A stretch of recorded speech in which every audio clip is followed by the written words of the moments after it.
আমার মুসলমান বাপ্পাইরা রে,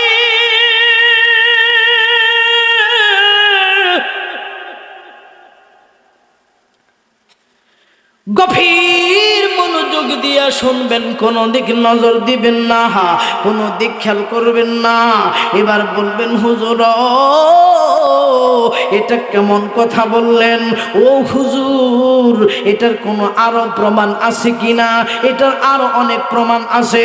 ও বন্ধু, এই দুনিয়ার জমিনে কোনো মানুষ যদি স্বামীর বাড়ি মারা যায়, কোনো মহিলা যদি স্বামীর বাড়ি মারা যায়, দেখবেন স্বামীর বাড়ি দাফন না করিয়া বাবার বাড়ি এনে দাফন করে। এই দুনিয়ার জমিনে কোনো মানুষ যদি স্বামীর বাড়ি মারা যায়, বাবার বাড়ি গিয়ে দাফন করে। বাবার বাড়ি মারা গেলে স্বামীর বাড়ি নিয়ে দাফন করে। মুসলমান ইমানদার আমার বাবাইরা, অনেক মানুষ প্রবাসে ইন্তেকাল করে, অনেক মানুষ বিদেশে ইন্তেকাল করে। ও বন্ধু, অনেক মানুষ গিয়া সৌদি আরবে ইন্তেকাল করে, অনেক মানুষ গিয়া ইউরোপে ইন্তেকাল করে, অনেক মানুষ গিয়া মুসলমান ইমানদার বিভিন্ন রাষ্ট্রে ইন্তেকাল করে। অনেক মানুষের লাশ বাড়িতে আসে, অনেক মানুষের লাশ বাংলাদেশে আসে, অনেক মানুষের লাশ আবার বাংলাদেশে আসে না। ও বন্ধু, কিছু মানুষের লাশ দেখবেন 3 মাস হয়ে যাওয়ার পরে, 4 মাস হয়ে যাওয়ার পরে, 6 মাস কিংবা 1 বছর হওয়ার পরে ওই লোকটার লাশ কিন্তু বাড়ির ভিতরে আসে, ওই লোকটার লাশ কিন্তু বাংলাদেশে আসে, ওই লোকটার লাশ কিন্তু তার আপনজনের কাছে আসে। এই রকম ইতিহাস আমার বাংলার জমিনে আছে না? না আমার মুসলমান বাবাজি, আমার মুসলমান বন্ধুগণ, গভীর মনোযোগ দিয়ে শোনা যায়, দিলের কান লাগায়া কথাগুলো শুনবেন বাজান। ও মুসলমান ইমানদার, আরো প্রমাণ দেখায় আল্লাহর নবী জনাবে নবী মুহাম্মদুর রাসূলুল্লাহ, যাকে সৃষ্টি না করলে আমার আল্লাহ আসমান বানাইতো না, যারে সৃষ্টি না করলে আমার আল্লাহ জমিন বানাইতো না, যারে সৃষ্টি না করলে আমার আল্লাহ পৃথিবীর কোন কুল কায়নাত সৃষ্টি করতেন না, যারে সৃষ্টি না করলে আমার আল্লাহ বাতাস বানাইতো না, যারে সৃষ্টি না করলে আমার আল্লাহ আকাশ বানাইতো না, যারে সৃষ্টি না করলে সূর্য আমার আল্লাহ বানাইতেন না, যারে সৃষ্টি না করলে চন্দ্র বানাইতো না। এমন একজন নবী জনাবে নবী মুহাম্মদুর রাসূলুল্লাহ সাল্লাল্লাহু আলাইহি ওয়াসাল্লাম এই দুনিয়ার জমিনে আগমন করিয়া এই দুনিয়ার জমিন থেকে এই দুনিয়ার জমিনে উম্মতের জন্য কান্না করিয়া, উম্মতের জন্য চিন্তা ভাবনা করিয়া, উম্মতের জন্য কান্নাকাটি করিয়া দুনিয়ার জমিনে লা ইলাহা ইল্লাল্লাহ মুহাম্মাদুর রাসূলুল্লাহ কন্না, লা ইলাহা ইল্লাল্লাহ মুহাম্মাদুর রাসূলুল্লাহ, জবান খুলে বলো লা ইলাহা ইল্লাল্লাহ মুহাম্মাদুর রাসূলুল্লাহ। ও বন্ধু, ও মুসলমান বাপ্পাইরা গো, গভীর মনোযোগ দিয়ে কথাগুলো শোনা যায়, কোনো দিক ডিস্টার্ব নাই, কোনো দিক নজর নাই। আল্লাহর নবী জনাবে নবী মুহাম্মদুর রাসূলুল্লাহ এই দুনিয়ার জমিনে লা ইলাহা ইল্লাল্লাহ মুহাম্মাদুর রাসূলুল্লাহ এই প্রচার প্রসার করতে গিয়া অনেক কষ্ট মুজাহিদা করিয়া আল্লাহর কোরআন এই দুনিয়ার জমিনে বাস্তবায়ন করতে গিয়া, আল্লাহর দ্বীনকে দুনিয়ার জমিনে বাস্তবায়ন করতে গিয়া অনেক কষ্ট করিয়া দুনিয়া থেকে বিদায় হইয়া যায়। এরপরে আমার নবীর পরে রাষ্ট্রের দায়িত্ব পালন করার জন্যে আমার আল্লাহর নবীর সাহাবী হযরতে আবু বকর রেডি হয়ে যায়। চিৎকার করে মুসলমান বলো কথা ঠিক কিনা? আর একটু আওয়াজ দিয়ে মুসলমান বলো ঠিক কিনা? আমার মুসলমান বাপ্পাইরা রে, কোনো দিক ডিস্টার্ব দেবেন না বাদান, কোনো দিক খেয়াল নাই। ও আমার পর্দার অন্তরের মা গো মা, ও বড়ই বাগান এলাকার মায়েরা, এ মামি সিংহের মায়েরা গো, ও পর্বপুত্র নদীর এই পারের মুসলমান, আমি জীবনে গোপালপুরে আর জীবনে নাও আসতে পারি, আমি অন্ধ মানুষ জীবনের শেষ বয়ান মনে করে বয়ান করছি। হে আমার মায়েরা, ও আমার যুবক বাবাজিরা, হে আমার বৃদ্ধ বাবাজিরা, কেন তোমরা এখনো পর্যন্ত বাড়ি বসে আছো? কেন তোমরা এখনো পর্যন্ত অমনোযোগ দিয়ে কথাগুলো শোনো? এরে যুবক, এরে বৃদ্ধ বাবাজি, একটু আমার দিকে তাকায় দেখো। আল্লাহ তোমার দুইটা হাত সুন্দর দিছে, আমার দুইটা হাত আল্লাহ সুন্দর দিছে। আল্লাহ তোমার দুইটা পা দিছে, আমারও কিন্তু আমার আল্লাহ দুইটা পা দিছে। আল্লাহ তোমার দুইটা চক্ষু দিছে, কিন্তু আমার আল্লাহ দেয় না। হে মুসলমান ইমানদার আমার বাবাইরা, কোনো দিক নজর নাই গো, কোনো দিক খেয়াল নাই আমার বাবারা। একটা লোক কিন্তু মাথা লড়াইবা না, একটা লোক কিন্তু আখেরি মোনাজাত না কইরা যাইবা না। ও বন্ধু, আমি তোমাদের কাছে জানতে চাই, আমি যদি না দেখি আমার চক্ষু দিয়া তোমাদেরকে যদি না দেখি, বলো তো মুসলমান ইমানদার দেখার মালিককে? আর একটু জবান খোলে আওয়াজ দিয়া বলো দেখার মালিককে? ও বন্ধু, দেখার মালিক যদি আমার আল্লাহ হয়, আমি অন্ধ মানুষ তোমাদেরকে দেখি নাই, তোমরা সবাই কিন্তু আমাকে দেখলেও আমি কিন্তু দেখি নাই, তোমরা সবাই আমাকে দেখলেও আমি কিন্তু তোমাদের দেখি নাই। ও বন্ধু, এই কথা বুঝাইতে চাই, আখেরি মুনাজাত না করে কোন কোন ভাই যাবা না, দুইটা হাত তুইলা আমার আল্লাহরে দেখাও, লিল্লাহে তাকবীর। আর একটু আওয়াজ দিয়া বলো মুসলমান লিল্লাহে তাকবীর। আল্লাহ সকলকে কবুল করো। মুসলমান ইমানদার, আল্লাহর নবী জনাবে নবী মুহাম্মদুর রাসূলুল্লাহ দুনিয়া থেকে বিদায় হওয়ার পরে রাষ্ট্রের দায়িত্ব পালন করার জন্য হযরতে আবু বকর রেডি হয়ে গেল। আবু বকর 2 বছর রাষ্ট্রের দায়িত্ব পালন করে, 2 বছর রাষ্ট্রের দায়িত্ব পালন করতেছে 2 বছর আবু বকর কিন্তু রাষ্ট্রের দায়িত্ব পালন করে। হঠাৎ করেও আবু বকর রাদিয়াল্লাহু তাআলা দুইটা পুরাতন কাপড় লইয়া আরেকটা নতুন কাপড় লইয়া আম্মাজান আয়েশা সিদ্দিকা রাদিয়াল্লাহু তাআলা আনহার সামনে চলে গেল। আম্মাজান আয়েশা সিদ্দিকাকে ডাক দিয়ে বলতেছেন, আম্মাজান আয়েশা সিদ্দিকাকে বলেন, আরে আমি তোমার বাবা আবু বকর তোমাকে একটা ওসিয়ত করব। এক কথা আমি তোমাদেরকে একটা ওসিয়ত করব, আমার ওসিয়তটা কিন্তু তোমরা রাখবে। আম্মাজান আয়েশা সিদ্দিকা বলেন, বাবা গো, কি এবং ওসিয়ত করবেন? যে ওসিয়তটা আমাদের রাখতে হবে বাবা, আপনি আপনার কাছে কথা দিলাম, অবশ্যই আমাদের জীবন যদি চলে যায় তারপরেও আমি আপনার ওসিয়ত রাখার চেষ্টা করব। এবার আবু বকর আল্লাহর নবীর সাহাবী, দুইটা পুরাতন কাপড় আরেকটা নতুন কাপড় আম্মা জান আয়েশা সিদ্দিকার হাতে দিয়া বলতেছেন, আমি যখন দুনিয়া থেকে চলে যাব, মুসলমান ইমানদার আমার বাবাইরা যেখান থেকে মাটি নিয়া যার নাবিটা গঠন করা হয়েছে, মৃত্যুর পরে কবর ওই জায়গায় কবর হবে, দাফন হবে। এটা বোঝানোর জন্য মুফাসসিরিন কেরাম কিতাবের ভিতরে অনেকগুলো ঘটনা লিখছে। ও বন্ধু, আমি আপনাদের বলে দিচ্ছি, আমি আপনাদের বলছি বলবো, কিন্তু বাদান একটা লোক কিন্তু মাথা লড়ানো যাবে না, আমি না দেখলেও কিন্তু দেখবো আমার আল্লাহ। মুসলমান বাবাইরা, মুনাজাত না করে যাওয়া যাবে না। ও বন্ধু, এবার আম্মা জান আয়েশা সিদ্দিকা রাদিয়াল্লাহু তাআলা আনহারকে এবার বলতেছে, আবু বকর বলতেছে, মা গো, এই যে 2টা পুরাতন কাপড় আরেকটা নতুন কাপড়, এই 2টা তিনটা কাপড় দিয়া আমি যখন দুনিয়ার থেকে চলে যাব গো মা, ওই দিন তোমরা আমাকে দাফন করবা। ওই দিন যখন আমাকে দাফন করবা, তার আগে আমাকে কিন্তু কাফন অবশ্যই পরাইতে হবে। সব মানুষকে কিন্তু কাফন পরায়। আমি আবু বকর তোমার কাছে ওসিয়ত করে গেলাম, 2টা পুরাতন কাপড় আরেকটা নতুন কাপড় দিয়া আমি আবু বকরের কাফন পরাইবা। এবার আম্মাজান আয়েশা ডাক দিয়ে বলেন, বাবা গো, দুইটা নতুন কাপড়, দুইটা পুরাতন কাপড় আর একটা নতুন কাপড়। বাবা, আমাদের কি নতুন কাপড় দেওয়ার কোনো সামর্থ্য নাই? আবু বকর ডাক দিয়ে বলেন, মারে দুইটা না, অনেকগুলো কাপড় দেওয়ার মতো, অনেকগুলো কাপড় দেওয়ার মতো, নতুন কাপড় কেনার মতো তোমাদের সামর্থ্য আছে। তারপরেও বাবা, কেন আমি আপনার কাছে জানতে চাই। আম্মাজান আয়েশা সিদ্দিকা ডাক দিয়ে বললেন, বাবা গো, আমি আপনার কাছে জানতে চাই, আপনি দুইটা পুরাতন কাপড় আরেকটা নতুন কাপড় কেন দিয়া আমাদেরকে এই ওসিয়ত করলেন? আমি আপনার কাছে জানতে চাই, আপনার মূল টার্গেট কি?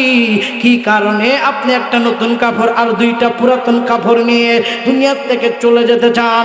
আবু বকর ডাক দিয়ে বলেন, আয়েশা রে, আয়েশা, আমি তোমার বলে দিলাম, আমি 2 বছর রাষ্ট্রের দায়িত্ব পালন করতেছি। এখন যদি আমার ডাক আসে, মালাকুল মউত যখন আমাকে এখন ডাক দেয়, আমার সাথে সাথে চলে যেতে হবে। আমার 2 বছর রাষ্ট্রের দায়িত্ব পালনের ভিতরে আমার ইচ্ছা ছিল, আমার উপর ফরজ ছিল, আমার উপর দায়িত্ব ছিল সমস্ত মানুষগুলোকে নতুন কাপড় পরাবার। কিন্তু রে আয়েশা, আমি সমস্ত মানুষদেরকে নতুন কাপড় পরাইতে পারি নাই।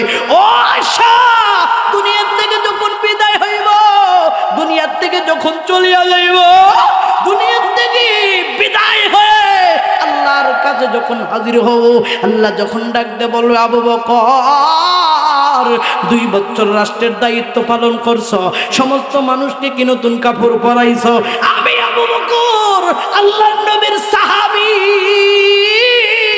ডাক দে বলবো, ওগো আমার মাওলা, ওগো আমার মায়ার মালিক আল্লাহ, ওগো মায়ার মালিক আল্লাহ, ওগো দয়ার মালিক আল্লাহ, আমার রাষ্ট্রের সমস্ত মানুষগুলোকে আমি নতুন কাপড় পরাইতে পারি নাই বিধায় 2টা পুরাতন কাপড় লইয়া আর একটা নতুন কাপড় লইয়া তোমার সামনে হাজির হয়েছি।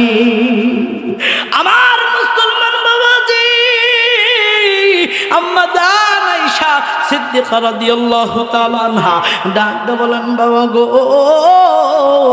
আপনি যখন দুনিয়া থেকে বিদায় হয়ে যাবেন, আপনি যখন দুনিয়া থেকে চলে যাবেন, আমরা আপনাকে কোথায় দাফন করব?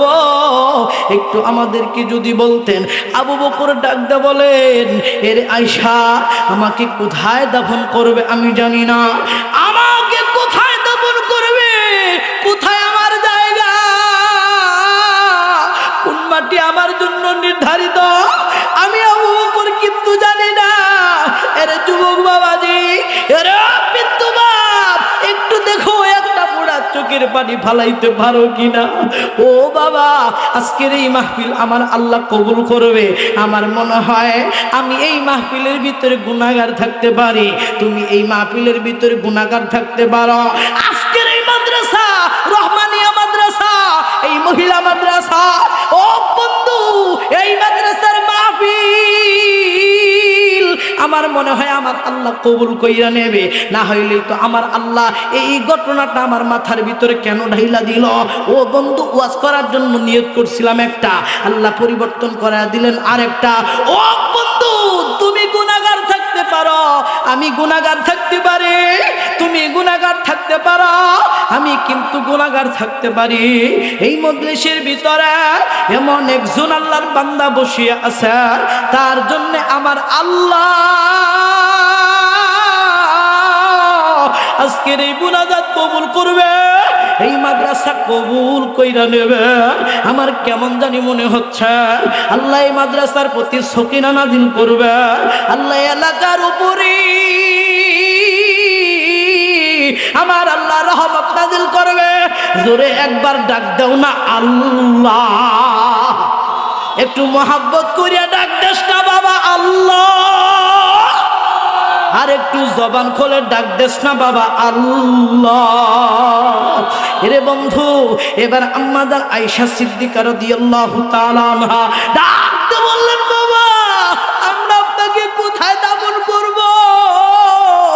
আল্লাহর নবীর সাহাবী আবু বকর ডাক দিয়ে বলতেছেন, মারে কোথায় দাফন করবা জানি না, আমি যখন দুনিয়ার থেকে বিদায় হব জানাজার নামাজ শেষ করে নবীর রওজার কাছে নিয়ে আমার জিজ্ঞাসা করবে, নবীর জিজ্ঞাসা করবে, নবী যদি বলে অমুক জায়গায় দাফন করো, এই জায়গায় দাফন করো, সেই জায়গায় দাফন করবে, না হলে অন্যস্ত দাফন করে ফেলবে। আল্লাহর নবীর হাদিস হইল ওহুয়া ফি কবরিহি হাইয়ুন, রাসূল বলেন আমার রওজার পাশে কোনো মানুষ যদি আইসা সালাম দেয়, আমি রাসূল আমার নিজ কানে তার সালাম শুনতে পাই। ও মুসলমান ইমানদার আমার বাবাইরা, দিলের কান লাগায় কথাগুলো শুনবেন। এবার দেখেন কি হয়ে গেল। আম্মা জান আয়েশা সিদ্দিকা রাদিয়াল্লাহু তাআলা আনহার বাবা হযরত আবু বকর ইন্তেকাল করলো। ও বন্ধু, আবু বকর ইন্তেকাল করার পরে আবু বকর দুনিয়া থেকে চলে যাওয়ার পরে জানাজার নামাজ শেষ করিয়া নবীর রওজার কাছে দিয়া জিগায়, নবীর ডাক দে কই, নবী গো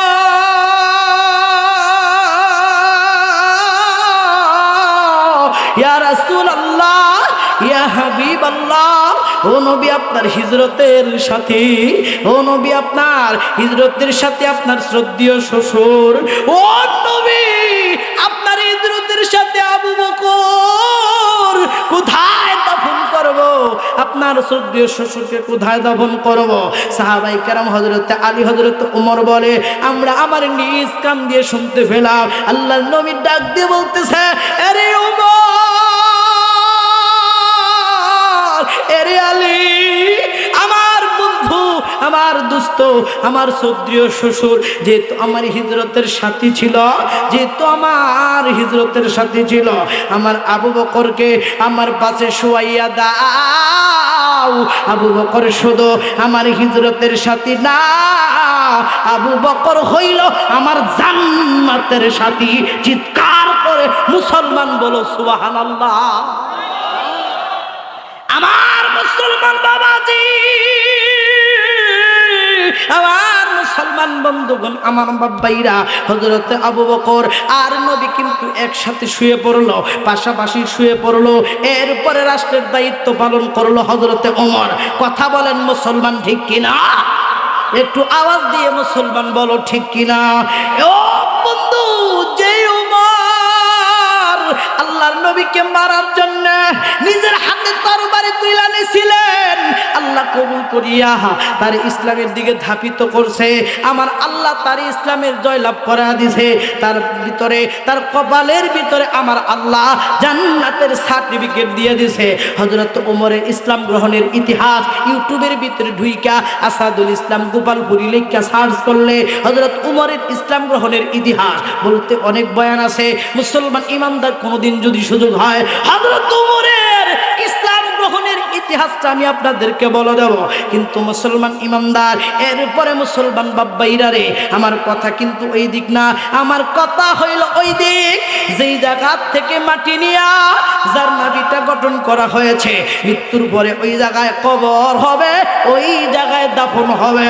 ও বন্ধু, আল্লাহর নবীর সাহাবী আবু বকর দুনিয়া থেকে চলে যাওয়ার পরে এরপরে দায়িত্ব পাইল হযরত ওমর। হযরত ওমর যখন দায়িত্ব পাইল, হযরত ওমর রাদিয়াল্লাহু তাআলা আনহু খলিফাতুল মুসলিমিন, অর্ধ পৃথিবীর শাসক, যিনি তালি দেওয়া জামা গায়ে দিয়া অর্ধ পৃথিবী শাসন করছে, রাত্রিবেলা তার এই রাষ্ট্রের ভিতরে ঘুরছে আর ঘুরছে, হাঁটছে আর হাঁটছে, দেখছে কারা খেয়ে আছে, কারা না খেয়ে আছে, কারা দুঃখে আছে, কারা সুখে আছে।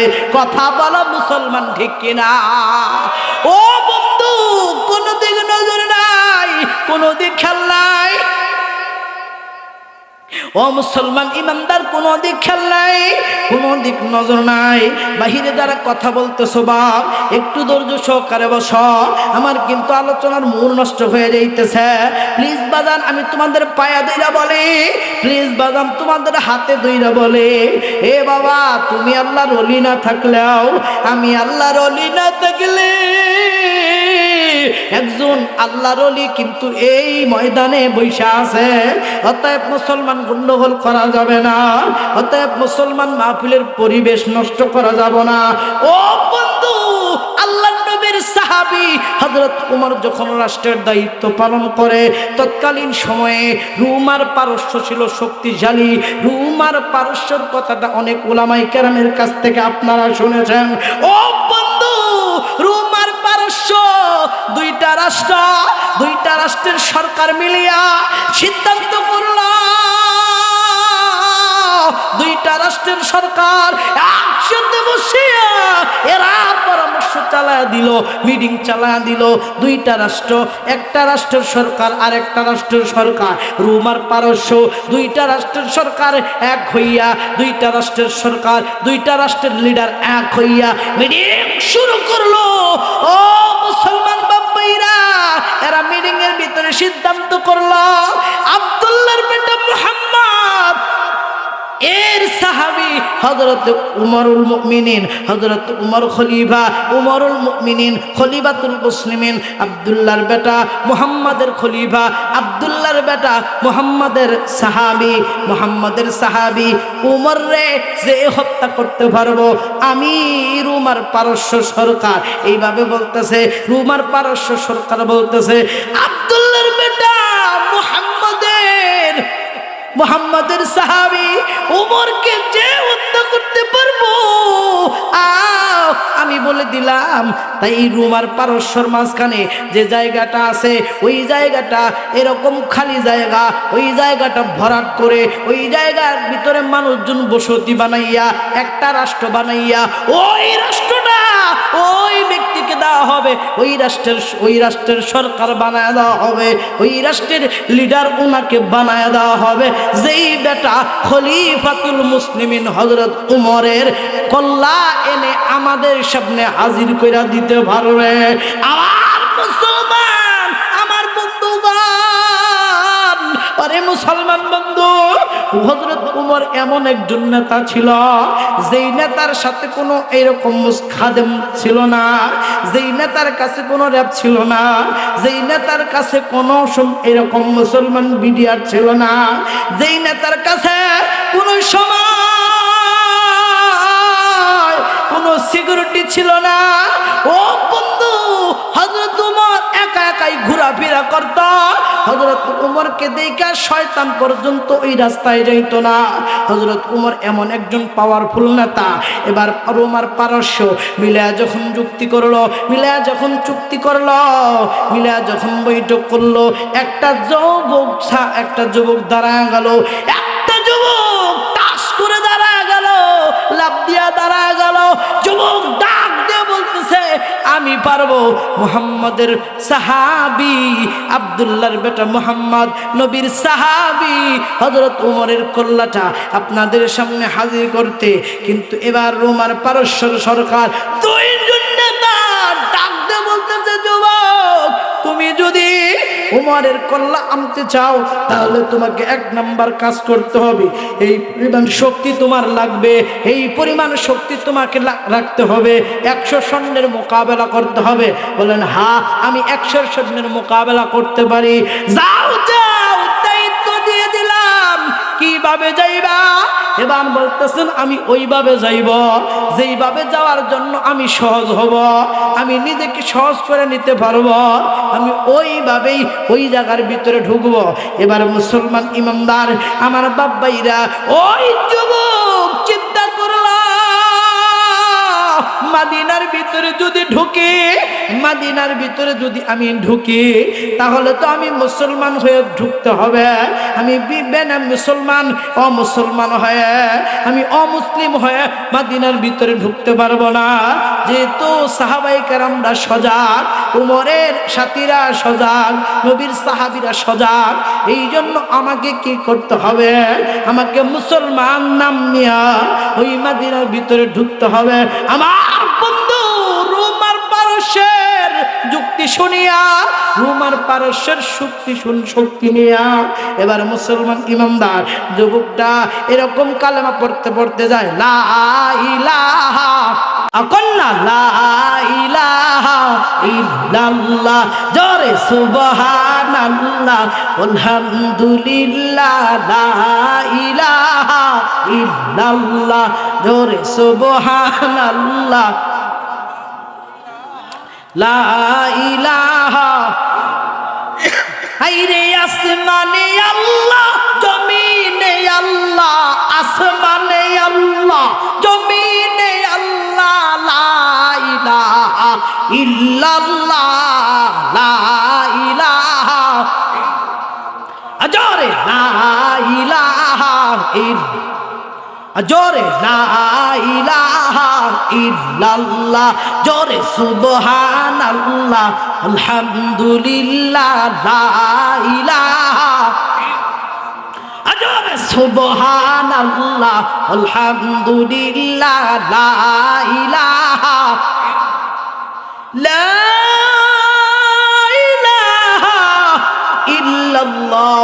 মুহাম্মাদুর রাসূলুল্লাহ। এইভাবে জিকির করতে করতে মদিনার ভিতরে ঢুকে গেছে। মদিনার ভিতরে যখন ঢুকে গেছে, মদিনার ভিতরে ঢুকার পরে আল্লাহ নবীর এক সাহাবীর সাথে সাক্ষাৎ হয়ে গেল। আল্লাহর নবীর এক সাহাবী ওই যুবকটাকে দেখে বললেন, কে রে যুবক, জীবনে কোনোদিন তোমাকে দেখি নাই, তোমার বাড়ি কোথায়, তুমি কেন এই মদিনার ভিতরে ঢুকছো? যুবক ডাকতে বললেন, ভাই গো, আমি নতুন মুসলমান হইছি, আমি নতুন কালেমা পড়ছি, আমি নতুন কালেমা পড়ছি, আমি কিন্তু নতুন মুসলমান হয়েছি, এই জন্য আমি আপনাদের রাষ্ট্রে ঢুকছি, আমি আপনাদের মদিনার ভিতরে ঢুকছি। আমার মদিনার ভিতরে ঢুকছো কেন? এবার যুবক ডাকতে বলতেছেন, ভাই গো, আপনাদের এই মদিনার বাদশা কোথায়? এবার ডাক দিয়ে বলতেছেন, আরে ভাই, তুমি তো নতুন মুসলমান হইছ, আমাদের তো বাদশা নাই, আমাদের হইল আমিরুল মুমিনিন, আমাদের হইল খলিফাতুল মুসলিমিন, মুসলমানদের কোনো বাচ্চা হয় না। ও বন্ধু, এবার বললেন, তাহলে তোমাদের রাজা কোথায়? বললেন, না না, আমাদের তো রাজা হয় না, আমাদের হয় আমিরুল মুমিনিন, খলিফাতুল মুসলিমিন। কই ভাই, বুঝছি বুঝছি, আমি নতুন মুসলমান হইছি, এই জন্য সবকিছু জানি না, কি কোথায় বলতে হয় এই কথাটাও জানি না, এবার তোমার কাছ থেকে শিখে নিলাম। এবার মুখটা ডাকতে বললো, ভাই গো, আমি কি তোমার কাছ থেকে কিছু জানতে পারি? এবার আল্লাহর নবীর সাহাবী ডাকতে বলেন, ভাই, তুমি কি জানতে চাও আমার কাছে বলো, আমি তোমাকে তথ্য দিয়ে সহযোগিতা করব। ও বন্ধু, এবার ডাকতে বলতেছে, ওরে ভাই, বলো তো দেখি তোমাদের রাজার রাজপ্রাসাদ কোথায়? এবার বলে, ভাই, তুমি কিন্তু আবারও ভুল কইরা ফালাইলা, আমাদের রাজা না, আমাদের হইল খলিফাতুল মুসলিমিন। আর ওই যে রাজপ্রাসাদ বললাম, আমাদের খলিফাতুল মুসলিমিনের কোনো রাজপ্রাসাদ নাই, আমাদের খলিফাতুল মুসলিমিনের বিচার করার সংসদ ছিল, সেই সংসদ নবীর যেই সংসদ ছিল, মুহাম্মদ নবীর যেই সংসদ, যেই নবীর সংসদ ছিল মসজিদে নববী, হযরত আবু বকর রাদিয়াল্লাহু তাআলা আনহুর সংসদ ছিল মসজিদে নববী, আমাদের আমিরুল মুমিনিন হযরত উমরের সংসদটাও হইল মসজিদে নববী। চিৎকার করে মুসলমান বলো মারহাবা। খারাপ লাগতেছে? শেষ করে দিব? দোয়া করে দেই? চলবো কি চলবো না? লিল্লাহি তাকবীর। এই আজকের মাহফিল চলবে, চলবে আজকের মাহফিল। নারে তাকবীর। এই আজকের মাহফিল এই কতক্ষণ চলবে? এই কতক্ষণ চলবে? হ্যাঁ, আস্তে আস্তে সারা রাত বলে চিন্তা করেন। হ্যাঁ, বাস স্ট্যান্ড কোনো আর নুরু গাড়ি ব্রেক করছে কোনো চিন্তা করছে? হে নাজিব ভাই, কোন এলাকায় আনলে? হ্যাঁ, গীতা কয় মারছে। আল্লাহু আকবার। আল্লাহ সকলকে কবুল করুন। সকলে বলুন আমি। আমার বাপ্পাইরা কষ্ট হইতেছে, খারাপ লাগতেছে, যারা চইলা গেছে এরা ঠকছে না জিতছে? কথা কন, কথা কন। দেখেন, 5 জন নিয়ে ওয়াজ করবো, যে এই 5 জনের ভিতরে কথা কইব না, মনে করেন ও বইয়ের কামাই খায়। কথা বলেন, কথা বলেন। আমার বন্ধুগণ আমার দিক তাকান প্লিজ, বাজান অ্যাটেনশন নষ্ট করবেন না, কষ্ট হইতেছে। জি আমার বন্ধুগণ, আমি হযরত উমরের কথাটা বলবো, যেখান থেকে মাটি নিয়ে নাভিটা গঠন করা হয়েছে, মৃত্যুর পরে ওই জায়গায় কবর হবে, দাফন হবে, এই কথাটা শুনবো। আখেরি মুনাজাত না করে আমরা কেউ যাব না ইনশাআল্লাহ। কথা কন ইনশাআল্লাহ। তাইলে আমার মুসলমান ইমানদার, এবার হযরত উমর তখন রাষ্ট্রের দায়িত্ব পালন করে। এবার সাহাবী ডাকতে বলতেছেন, ভাই গো, আমাদের তো রাজপ্রাসাদ হয় না, আমাদের খলিফাতুল মুসলিমিন হয়, আমাদের খলিফাতুল মুসলিমিনের রাজপ্রাসাদ হয় না, মসজিদে নববী ওটাই হচ্ছে উনার বাসা, ওটাই হচ্ছে উনার সংসদ। এবার ডাকতে বলতেছেন, আচ্ছা এখন তোমাদের খলিফাতুল মুসলিমিনের চিন্তা করেন, তোমাদের খলিফাতুল মুসলিমিন, ও তো মুসলমান হয়েছে, স্বীকার করছে না? কথা কয় না রে। তো ও তো স্বীকার করছে যে মুসলমান হয়েছে। এবার বলতেছে, আচ্ছা ভাই, তোমাদের খলিফাতুল মুসলিমিন উমর কোথায় আছে বলতে পারো কি? কয় হ্যাঁ পারবো না। কই যায় দেখো, বেলার দিকে তাকায়, তখন তো আর ঘড়ি ছিল না, এখন তো ঘড়ির দিকে কয়টা বাজে, কথা ক। নিজের কাছে মোবাইল থাকার পরে একটা মানুষ যখন রাস্তায় যায়, কয়টা বাজে, আছে না নাই, ওই লোকটার একটু দেখে যে লোকটা ঘড়ির টাইম কইতে পারে কি পারে না। কথা কন। আমার বন্ধুগণ, আমার ভাইরা, এবার ঘড়ির দিকে না, এর সূর্যের দিকে এইরকম করে তাকায় বলতেছে, এখন তো আমাদের খলিফাতুল মুসলিমিন হযরত উমর তো দুধের বাজারে দুধ চেক দিয়া আমার মনে হয় খেজুরের বাগানে যা ঘুমাইতেছে। এখন ওই যুবক এবার ডাক দেখো, হ্যাঁ কি তা কয়, এত বড় একটা রাষ্ট্র, অর্ধ পৃথিবীর শাসক, সে বলে খেজুরের বাগানে ঘুমায়। এবার ওই যুবক সাহাবী এবার ওই যুবকটাকে বলে দিলেন, দেখো অমুক জায়গায় অমুক বাগানে আমাদের খলিফাতুল মুসলিমিন হযরত উমর ঘুমাইতেছে। আমার মুসলমান বাবাজি,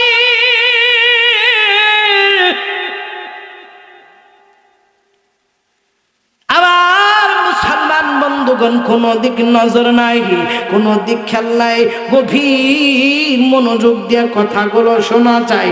এবার ওই যুবকটা যায় দেখে খেজুরের বাগানের ভিতরে এইরকম খেজুরের পাতা বিছাইয়া হাতটা মাথার নিচে দিয়া নিজের হাতটাকে নিজে বালিশ বানাইয়া খলিফাতুল মুসলিমিন অর্ধ পৃথিবীর শাসক হযরত উমর ঘুমাইতেছে। এবার আরেকটা দৃশ্য, মজার একটা দৃশ্য হইল। এবার ওই যুবক তাকায় দেখে ওই উমরের সাথে কোনো সেনাপতি নাই, ওই উমরের সাথে কোনো র্যাব বাহিনী নাই, সেনাবাহিনী নাই, ওই উমরের সাথে কোনো সৈনিক নাই। উমর ঘুমায়, উমর এই খেজুরের বাগানের ভিতরে নিজের হাতটাকে বালিশ বানাইয়া খেজুরের পাতা বিছাইয়া খেজুরের বাগানের ভিতরে ঘুমাইতেছে। উমর ঘাইমা যাইতেছে, খেজুরের বাগানের পাতার ফাইট দিয়া খেজুরের বাগানের পাতার এরকম ভিতর দিয়া ছিদ্র দিয়া রোদ আইসা হযরত উমরের শরীরে তাপ দিতেছে। হযরত উমর কিন্তু ঘেমে যাইতেছে। মজার বিষয় হইল, মজার সবচেয়ে দৃশ্য হইল, ওই যুবক ডাকতে বলতেছে, আমি তাকা দেখলাম একটা বাঘ লেজ লড়াইয়া হযরত উমরুল মুমিনিনের বাতাস করতেছে। জোরে জোরে কওনা মুসলমান মারহাবা। আমার বন্ধু, এই দৃশ্য যখন রোম আর পারস্য থেকে পাঠানোর লোক দেখলো, লোকটা যখন এই দৃশ্য দেখলো, দেখার পরে মুসলমান ইমানদার আমার বন্ধুরে হাতে ছিল তরবারিটা উঠাইছে, যেহেতু হযরত উমর একাই ঘুমাইছে। এবার হযরত উমরের কল্লাটা কাইটা রোমার পারস্য নিয়ে দিবে হাতে, তারপরে রোমার পারস্য এরপরে তাকে রাষ্ট্র বানাইয়া ওই রাষ্ট্রের প্রধান তাকে বানা দিবে। এই চিন্তা করিয়া তরবারি যখন হযরত ওমরের দিকে তাকাইয়া তার হাড়বিটা দুর্বল হয়ে গেছে, হাত থেকে কাঁপতে কাঁপতে তরবারিটা আল্লাহর জমিনে পড়ে গেছে। আমার বন্ধু, আমার ভাইরা, হযরত ওমর হযরত ওমর যখন ঘুমাইতেছে, সাহাবী ওই রকম সাহাবী যখন রাস্তা দেখায় দিছে, ওই যুবকটা যাইয়া ওই উমরের মারার জন্য, উমরের হত্যা করার জন্য, উমরের কল্লা কাটার জন্য রোম আর পারস্যর মধ্যে ওই খেজুরের বাগানের ভিতরে যখন ঢুকছে, উমরের এই দৃশ্য দেখিয়া হাত থেকে তরবারি পড়ে গেছে। লোকটা পিছন দিক থেকে যখন দৌড় দিছে, দৌড় দেওয়ার সাথে সাথে আল্লাহর দুনিয়ার জমিনে কিছু একটার সাথে হুসুট খাইয়া লোকটা জমিনে লুটায় পড়ছে। এই লোকটা জমিনে লুটে যাওয়ার পরে হযরত উমরের ঘুম ভেঙে গেছে। হযরত উমর দেখেন কে যেন পড়লো, ধুপপুত করে আওয়াজ হলো, কেমন যেন বিকট একটা শব্দ হইল, কে যেন আওয়াজ দিয়ে পড়ে গেল, মাটির ভিতরে কেমন জানি একটা পুকি পড়ার শব্দ হইল। ও বন্ধু, এবার হযরত উমর তাকাইয়া দেখে একটা যুবক ওই মাটির ভিতরে পড়িয়া গেছে। হযরত উমর দৌড়ে আইসা লোকটাকে উঠাইছে, উঠার পর বলতেছে, যুবক রে, তোমার বাড়ি কোথায়? তুমি কেন এই জায়গায় আসছো? তোমার কি দুঃখ, তোমার কি কষ্ট? আমি ওমরের কাছে বলো, আমি চেষ্টা করব তোমার দুঃখ দূর করার জন্য, আমি চেষ্টা করব তোমার কষ্ট দূর করার জন্য। যুবক কামদার বলে, ও আমিরুল মুমিনিন, আমার কোনো কষ্ট নাই, আমার কোনো দুঃখ নাই। ও যুবক, তাহলে তুমি কেন কান্দো? কয়, ও আমিরুল মুমিনিন, আপনার পিছন দিকে তাকা দেখে একটা তরবারি দেখা যায়। ওমর তাকা দেখে পিছন দিক থেকে সত্যি একটা তরবারি পড়ে আছে। যুবককে বললেন, যুবক, এই তরবারি কিসের? যুবক কান্দে আর কয়, আমিরুল মুমিনিন, ও খলিফাতুল মুসলিমিন, ও ওমর, এই তরবারিটা হইল, এই তরবারিটা আনছিলাম আমি আপনাকে মারার জন্য। কই কেন কেন? তুমি আমাকে মারার জন্য কেন আসছিলা? উমর পারস্য দুই সরকার সিদ্ধান্ত নিছে, দুই সরকার এইরকম সিদ্ধান্ত নিছে যে আপনাকে মাইরা দিতে পারবো, আপনার কল্লা তাদেরকে পৌঁছে দিতে পারবো। রোম আর পারস্যের মাঝখানে যে জায়গা, ওই জায়গাটা ভরাট করে ওই জায়গার মালিক বানায় দিব, ওই জায়গার সরকার বানায় দিব। ও খলিফাতুল মুসলিমিন, আমি লোভ সামলাইতে পারি নাই, এই জন্য আমি আপনাকে মানার জন্য আসছি। এবার উমর দৌড়া যাইয়া, হাঁটি হাঁটি পা পা করিয়া যাইয়া তরবারিটা হাতে তুলিয়া উমর কাঁদে, এর যুবক ধর, এই তরবারিটা হাতে নি, এই যে আমি উমরের কল্লা দিয়ে দিলাম, আমার কল্লা কাইটা তুই একটা রাষ্ট্রের প্রধান হইয়া যা। তুই যদি সুখে থাকস তাহলে আমি ওই আল্লাহর কবরে যা সুখে থাকব। তুই যদি সরকার হস আমি অনেক খুশি হয়ে যাইব। ধনী, এই তরবারিটা হাতে নে, ধর এই তরবারিটা ধর, এই তরবারিটা আমাকে জবাই, এই তরবারি দিয়ে আমার জবাই দে, এই তরবারিটা আমার কল্লাটা কেটে দে, আমি যেন তাড়াতাড়ি আমার আল্লাহর জান্নাতে গিয়ে পৌঁছতে পারি। জোরে জোরে কন্যা মুসলমান সুবহানাল্লাহ।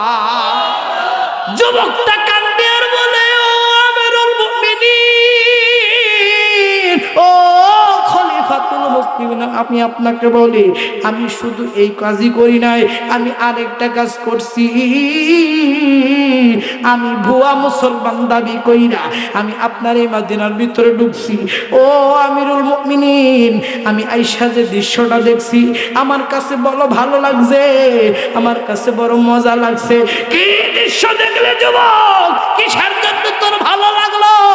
এবার ডাক দিয়ে বলতেছে, আমি দেখলাম আপনি এখানে শুয়ে আছেন, আপনি ঘুমাইতেছেন, আপনি এত বড় অর্ধ পৃথিবীর শাসক, আপনার সাথে কোনো সেনাবাহিনী নাই, আপনার সাথে কোনো বিডিআর নাই, আপনার সাথে কোনো সৈনিক নাই, আপনার কোনো পাহারা নাই।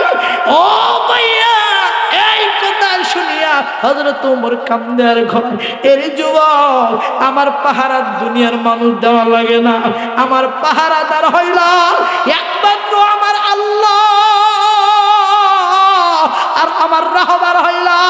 আমার দিনের নবী মুহাম্মদুর রাসূলুল্লাহ। সকলেই বলেন সাল্লাল্লাহু আলাইহি ওয়াসাল্লাম। আমার মুসলমান, আমার বাপ্পাইরা, দিলের কাল লাগায় কথাগুলো শোনা যায়।